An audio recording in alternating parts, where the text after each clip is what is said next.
하나님 말씀 이사야 41장 14절 말씀 봉독합니다. 같이 봉독하겠습니다. 버러지 같은 너 야곱아, 너희 이스라엘 사람들아, 두려워하지 말라. 나 여호와가 말하노니 내가 너를 도울 것이라.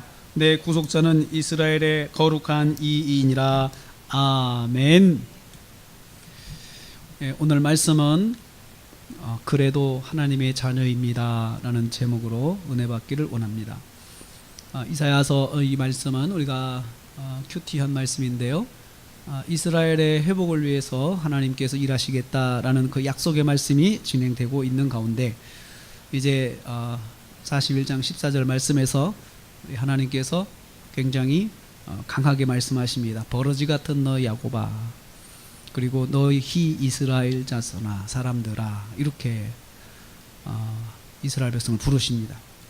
원래는 너희 이스라엘 사람들아 이렇게 부르셔야 되는데 그 앞에 버러지 같은 너 야곱아 라고 한 번 더 부르십니다. 이 부르심은 이스라엘 백성들의 현재 영적인 상태, 그리고 그들의 모습, 이것을 적나라하게 하나님께서 알려주시는 것입니다. 그리고 이 표현을 통해서 내가 이스라엘 백성 현재 상태 이렇다는 것을 너무나도 잘 알고 있다라고 하는 것을 보여주고 있습니다. 그들은 어떤 사람들입니까? 버러지 같은 인생을 사는 사람들이었습니다. 버러지 같다라고 하는 것은 여러분 벌레 같다는 것이죠. 만지기가 쉽지가 않죠. 가까이 가고 싶지 않은 사람, 냄새나는 사람, 그리고 어쩌다 부딪히면 몸서리 치는 사람, 그 정도로 끔찍한 그런 삶을 사는 사람, 마음에 들지 않는 삶을 사는 사람, 표준 이하의 삶을 사는 사람, 인간 이하에 사는 사람, 이런 사람들을 우리는 버러지 같다라고 그런 이야기를 합니다. 버러지 같은 인간이다. 버러지 같은 인간이다. 어떻게 하든 인정하고 싶지 않은 사람을 말할 때, 그리고 실제로 그의 삶이 지저분하게 살 때 버러지 같은 사람이다 라고 이야기합니다. 상종하기 싫은 사람, 바로 이런 사람이 이스라엘 백성이었습니다. 누가 도대체 누구 앞에서 버러지 같은 사람입니까? 하나님 앞에서 버러지 같은 사람이죠. 하나님 보실 때 도저히 상종할 수 없는 상태에 있는 사람들이 바로 이스라엘 백성이고 하나님의 자녀들이었습니다. 그런데 그들을 한 번 더 부를 때 야곱아라고 했습니다. 야곱아, 야곱아. 이스라엘 백성들의 원래의 이름이 야곱이었죠. 야곱이 변화 이스라엘이 됐죠. 야곱이 변화 이스라엘이 되고 과거가 무너지고 새로운 은혜 가운데 사는 사람이 이스라엘이 되고, 과거의 모습이 야곱이었습니다. 그들은 하나님의 은혜를 입은 사람들임에도 불구하고 과거로 돌아간 사람들이었습니다. 야곱 시절로 돌아갔던 사람이죠. 이런 사람들, 근데 이런 사람들도 하나님께서 은혜를 베풀어 주신다라는 것을 오늘 말씀하고 있습니다. 두려워하지 말라. 나 여호와가 말하노니 내가 너를 도울 것이다. 내가 너를 도울 것이다. 여호와께서 너를 도우신다. 버러지 같은 야곱, 자격 없는 야곱, 상종하기도 싫은 야곱, 이런 야곱의 현실이 있지만 그래도 내가 너를 도울 것이다. 그래도 내가 너를 도울 것이다. 왜 그럴까요? 그래도 너는 하나님의 자녀이기 때문에 하나님께서 붙잡아 주신다는 것이죠. 그게 하나님의 은혜입니다.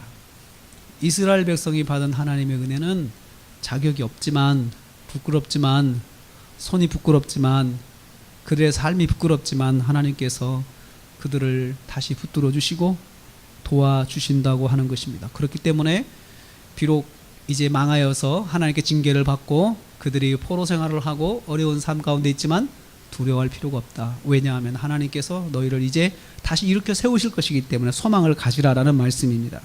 너희의 구속자는, 구원자는 도대체 어디서 구원하신다는 것입니까? 그들이 장차 하나님의 징계를 받고 포로 생활을 하게 되고 이역만리 외국 땅에서 그들이 살아가게 될 때에, 그때에 하나님께서 구원을 해 주실 것인데, 그것은 바로 너희가 이스라엘이기 때문에 그렇다. 이스라엘이기 때문에 그렇다라는 것입니다. 오늘 우리는 이 말씀을 통해서 우리가 기도해야 될 사람들 생각을 해봅니다. 왜 기도를 해줘야 될까요? 우리가 왜 기도의 짐을 지는 것일까요?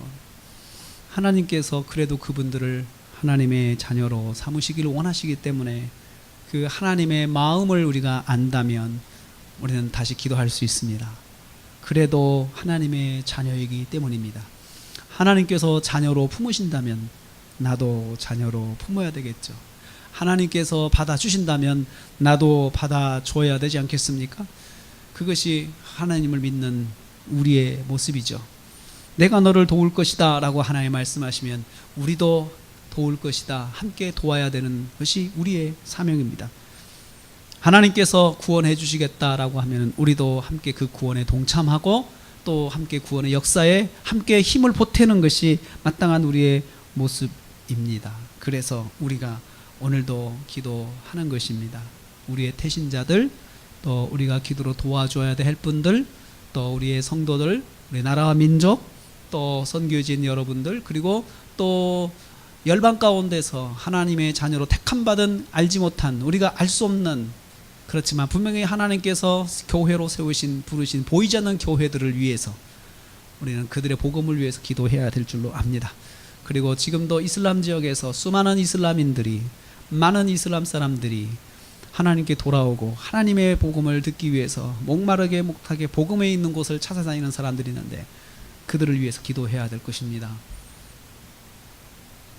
그래도 그들은 하나님의 자녀이기 때문에 하나님께서 버러지 같은 야고바 하시면서도 내가 너를 구원하겠다, 내가 너를 돕겠다, 너희의 구속자는 오직 나 여호와 뿐이다 라고 말씀하시면서 품어주시는 주님의 마음이 오늘 기도하는 저와 여러분의 마음이 되고, 그리고 그 마음을 통하여서 영혼을 품고 오늘도 기도에 승리하시는 저와 여러분 되시기를 주님의 이름으로 축복합니다.